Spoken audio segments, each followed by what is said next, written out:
പാകിസ്ഥാൻ സൈനിക മേധാവി അസീം മുനീറിനെതിരെ കടുത്ത ഭാഷയിൽ ആഞ്ഞടിച്ചുകൊണ്ട് മുൻ പ്രധാനമന്ത്രിയായിരുന്ന ഇമ്രാൻഖാൻ രംഗത്ത്.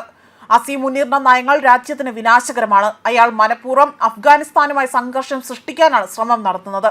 അസീം മുനീറിന്റെ ഈ നയങ്ങൾ കാരണം തീവ്രവാദം നിയന്ത്രണാതീതമായി തന്നെ വളർന്നു വരികയാണ്.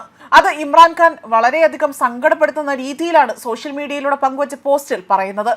അദ്ദേഹത്തിന്റെ സഹോദരിയുമായി കഴിഞ്ഞ ദിവസം നടത്തിയ കൂടിക്കാഴ്ചയ്ക്ക് ഒരു ദിവസത്തിന് ശേഷമാണ് ഇത്തരമൊരു പ്രസ്താവന നടത്തിയിരിക്കുന്നത്. ഇമ്രാൻഖാന്റെ മറ്റൊരു സഹോദരിയും അസീം മുനീറിനെതിരെ കടുത്ത ഭാഷയിൽ വിമർശനം അഴിച്ചുവിട്ടുകൊണ്ട് രംഗത്ത് വന്നിരുന്നു.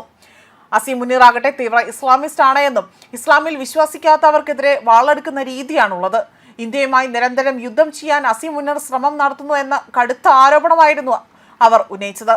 അതേസമയം റവൽപിണ്ടിയിലെ അഡിയാല ജില്ലയിൽ വെച്ചുകൊണ്ട് സഹോദരി ഡോക്ടർ ഉസ്മ ഖാൻ തന്നെ സന്ദർശിച്ചതിന് ഒരു ദിവസത്തിന് ശേഷമായിരുന്നു 73-കാരനായ ഖാൻ ആകട്ടെ സോഷ്യൽ മീഡിയയിൽ ഇത്തരത്തിലൊരു പോസ്റ്റ് പങ്കുവയ്ക്കുന്നത്.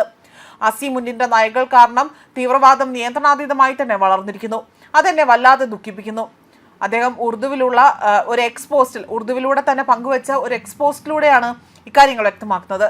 പാകിസ്ഥാന്റെ ദേശീയ താൽപര്യങ്ങളിൽ അസീം മുനീറിന് ഒരു ആശങ്കയുമില്ല. പാശ്ചാത്യ ശക്തികളെ പ്രീതിപ്പെടുത്താൻ വേണ്ടിയാണ് അദ്ദേഹം ഇതെല്ലാം തന്നെ ചെയ്യുന്നത്. അന്താരാഷ്ട്ര തലത്തിൽ തന്നെ ഒരു മുജാഹിദ്, അതായത് ഇസ്ലാമിക പോരാളിയായി കാണാൻ വേണ്ടി അദ്ദേഹം മനഃപൂർവ്വം തന്നെ അഫ്ഗാനിസ്ഥാനുമായി സംഘർഷം സൃഷ്ടിക്കാൻ ശ്രമിക്കുകയാണ്. രാജ്യത്തെ സ്വന്തം ജനങ്ങൾക്കെതിരായ ഡ്രോൺ ആക്രമണങ്ങളെയും സൈനിക നടപടികളെയും താൻ എതിർക്കുന്നുണ്ട്. ഇത് കൂടുതൽ ഭീകരതയ്ക്ക് ആക്കം കൂട്ടുന്നു എന്നതാണ് ഖാൻ വ്യക്തമാക്കിയത്. മുനീർ ആദ്യം അഫ്ഗാനികളെ ഭീഷണിപ്പെടുത്തിക്കൊണ്ട് പിന്നീട് പാകിസ്ഥാനിൽ നിന്നുള്ള അഭയാർത്ഥികളെ പുറത്താക്കി അത്തരമൊരു ഡ്രോൺ ആക്രമണങ്ങൾ നടത്തി. അതിന്റെ അനന്തര ഫലങ്ങളായി തന്നെ വർദ്ധിച്ചു വരുന്ന ഭീകരതയുടെ രൂപത്തിൽ നാം ഇപ്പോൾ നേരിടുകയാണ് എന്നും അദ്ദേഹത്തിന്റെ ധാർമ്മിക ഒരു പര്യാപ്തം തന്നെ പാകിസ്ഥാനിലെ ഭരണഘടനയുടെയും നിയമവാഴ്ചയുടെയും പൂർണ്ണമായ തകർച്ചയിലേക്ക് നയിച്ചിരിക്കുകയാണ് എന്നതാണ് ഇമ്രാൻഖാൻ കുറ്റപ്പെടുത്തിയിരിക്കുന്നത്. തന്നെയും ഭാര്യയെയും കെട്ടിച്ചമച്ച കേസുകളിൽ തടവിലാക്കി, ഏറ്റവും മോശമായ മാനസിക പീഡനത്തിന് വരെ വിധേയരാക്കിയിരിക്കുകയാണ്.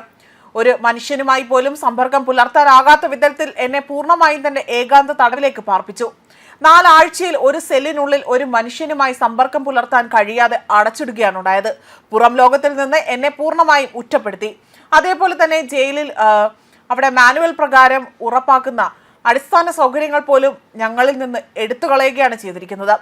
ഹൈക്കോടതിയുടെ വ്യക്തമായ നിർദ്ദേശങ്ങൾ ഉണ്ടായിരുന്നിട്ട് പോലും രാഷ്ട്രീയ സഹപ്രവർത്തകരുമായുള്ള തന്റെ കൂടിക്കാഴ്ചകൾ ആദ്യം നിരോധിച്ചിരുന്നുവെന്നും ഇപ്പോൾ അഭിഭാഷകരെയും കുടുംബത്തെ പോലും കാണാൻ കഴിയുന്നത് നിർത്തിവച്ചിരിക്കുകയാണ് എന്നതും ഖാൻ പറഞ്ഞു.